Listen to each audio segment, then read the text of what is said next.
word quickly about the reconciliation bill. You're going to hear so much about this, Mr. President. I've already heard a lot that the reconciliation bill that Congress passed it's going to kill people. People are going to die. It's only going to help rich people. None of that's true. None of that's true. The bill that we just passed is primarily a tax cut. And taxes are not terribly complicated. When you tax something, you get less of it. Right? You want to stop people wearing wristwatches? I love wristwatches. I've had this one for like 30 years. But you want to stop people from buying wristwatches? Just pass a bill and says every time you buy a wristwatch, you have to pay a $200 tax. Boy, that's going to be the end of wristwatches. Business is the same way. You want businesses not to expand? Tax the hell out of them so they don't have any money to reinvest in their business. You want people to work less? Tax them. Take all their money. People are rational. They'll go, well, why do I want to work an extra 10 hours this week? They're taxing me. The government's going to take all of my money. So our bill was a tax cut bill. That's all it was. We passed the tax cut back in 2017, as you know, Mr. President. Those tax cuts would have expired at the end of this year. If we hadn't passed this bill, taxes on the American people would have gone up $4.3 trillion.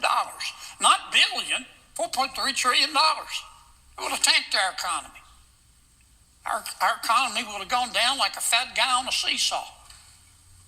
And some of my friends say, oh, you cut taxes on the rich. That's not true. That's just a lie. I mean, well over half of the tax cuts that we extended go to ordinary Americans. Working people, working moms, working dads. So the first thing we did was extend the tax cuts. We avoided $4.3 trillion worth of taxes. And frankly, everybody who voted against our bill voted to raise taxes on the American people in the amount of $4.3 trillion. That's just a fact. Our bill did some other things, though. We added some new tax cuts. We cut taxes on tips. Now, not everybody who works for tips is going to get a tax cut, but most people are. We cut taxes on overtime. Most ordinary Americans work overtime. We cut the taxes on overtime. We cut taxes on Social Security income. We cut taxes on some car loans. We extended the child tax credit. $2,200 for every child. That's important for most Americans. We increased the standard deduction. We strengthened Medicaid. One of the things we did is this rhetoric.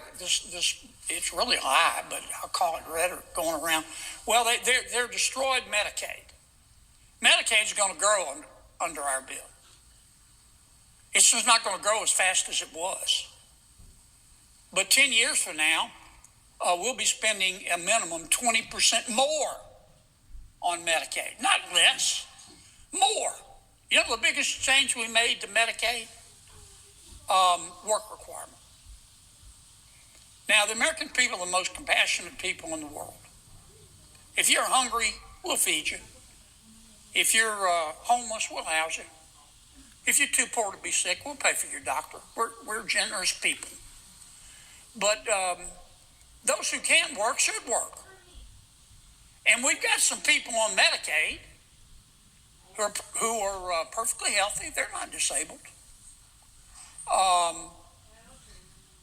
They don't have young kids at home. I'm not talking about a mom with a sick child in her arms. They don't have minor children at home. They just don't want to work. They want to get Medicaid, but they don't want to work. Those who can't work should work. And all our bill does is say, look, you can still keep your Medicaid, but if you can work, not if you're disabled, not if you're elderly, not if you're a nursing home, if you're a healthy adult at home playing video games, you got to go look for a job. and you got to work at least 20 hours a week. Not 40 hours a week, 20 hours a week. What's unreasonable about that? The other change, major change we made to Medicaid was some people, not most people, but some people, when they sign up for Medicaid, they lie.